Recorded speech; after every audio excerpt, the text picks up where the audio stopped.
So, I was scrolling on Instagram, as you do, and grinning ear to ear, looking at wholesome videos of animals forming unlikely relationships, before suddenly, my smile dropped from my face. A video of Sadiq Khan appeared on my Instagram feed, and he was answering a question. Now, was it the question we have all been aching for him to answer for weeks now, that he's been dodging at the London Assembly regarding prolific grooming gangs? No. Instead, Sadiq, in a celebrity-style interview, was answering a question on his favourite bakery, which apparently is called Jolene. Welcome back to part 1 of today's episode of the Free Thinker Cast. I'm your host, Hannah. Remember to give this video a big thumbs up. Comment your ideas down below and subscribe to the Free Thinker Cast so you never miss a thought. And let's get into it. And I got a soft spot for Jolene's, which is pretty cool. And by the way, when my daughters saw that I'd been to Jolene's, they were very jealous, but also they thought they got the coolest dad in London. Oh, my daughters are so proud. They have the coolest dad. Do these daughters know that if they were white English and victimized systematically by predatory grooming gangs, their mayor dad wouldn't give them the time of day? The fact that Sadiq Khan can answer questions on his favourite bakery and not on the most pressing issues that Londoners face is an absurdity. Grooming gangs are systematically targeting and victimizing white English girls, and if you remember him dodging the question at the London Assembly for the second time now, this is what it looked like. You know full well what I mean by that. It's all over the television. You know exactly what I mean by that. These gangs of people that are grooming young girls for sex. Do we actually have those in London? Today we need to give a full answer. Can she be clear what she means by that? I'm not clear what she means. How much clearer do you want me to be? What does she mean by that? What do you mean by that? What do you mean by that? Susan, have you been to Jolene? They do an amazing apple pie. Jolene, I hear they do an amazing apple pie, and my daughters have the coolest dad in London. Sadiq kind of sees himself as a celebrity mayor. This interview is so out of touch with what Londoners want from the mayor, and it's painful to watch. I mean, it kind of reminds, this interview that he's doing on his Instagram kind of reminds, that nobody asked him to do, kind of reminds me of these celebrity BuzzFeed or Vogue interviews when they're like, what's in my bag? I don't know if you've seen those what's in my bag interviews. Hi Vogue, I'm Hailey Bieber and this is what's in my bag. No one cares what's in your bag. No one cares what's in your bag. You are the mayor. No one wants to do a get to know you. Are you fixing the problems that Londoners are facing? No one gives a rat's ass about your favourite bakery. And I think this celebrity-style interview actually would explain why Sadiq gets a lot of celebrity endorsements. Dua Lipa has endorsed Sadiq Khan in the past. The guy who plays Luke Skywalker has also endorsed Sadiq Khan.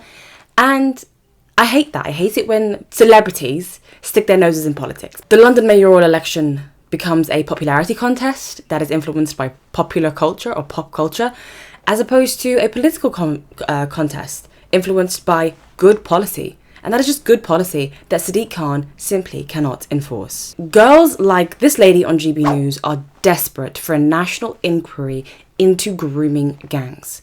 They want justice, and it is the duty of our political representatives to deliver justice for girls like this one. And I've said this before and I'll say this again. The Islamization of London is the reason why this man keeps getting elected.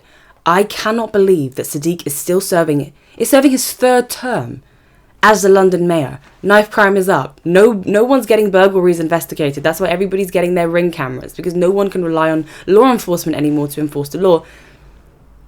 And Sadiq is still there. Some of the most serious issues for us Londoners, he is not fixing, and he's still there. Among various other reasons. I know he's brilliant for like food poverty. He's brought into effect free school meals for people in primary school. But because he has passed for free school meals in primary schools now, which is a big deal for families struggling in the cost of living increase. So there are loads of reasons, but I think that the Islamization of London is a big one, serious factor. there is a growing Asian and Islamic population in London that have a racial and religious pact with Sadiq, especially now that he's pro-Palestine. And so sometimes people are voting not necessarily on what's going to affect them in London, but what's going to affect the Middle East, because they feel very passionately about the Middle Eastern conflict. But yeah, there's a growing population. I mean, white people are a minority in London, and there are some towns and cities you go down, like Southall. They have the best fun fairs, by the way, there. And Hounslow, where it's just like completely Asian. And you walk down it and you smell the best food. It's just flooded with Asian populations and Islamic. And there's some areas where it's completely black. There's some areas in London where it's completely black. We don't even do the nod anymore. Like, you might know this thing that black people do is like a subtle gesture of recognition. And we just like it. Like when we see another black person in a majority white space, we do the nod. And it's like it's very subtle, just like a, what's up? Like, I see you, you see me, we see each other. We see each other. But in some areas in London, you don't even do the nod anymore because we're just everywhere. I can't nod at all of you. I can't do it. I mean, some black people don't even do the nod anymore, not just because we're literally everywhere, but because they actually want to put their head down so that they don't cause problems and fall victim to yet another unprovoked stabbing. Literally, some black boys be like, I'm not even going to make eye contact. I'm going to keep my head down. I'm going to walk down this road, walk past this council flat. I'm going to keep my head down because if you make eye contact with the wrong black person, it is that serious for black men in London.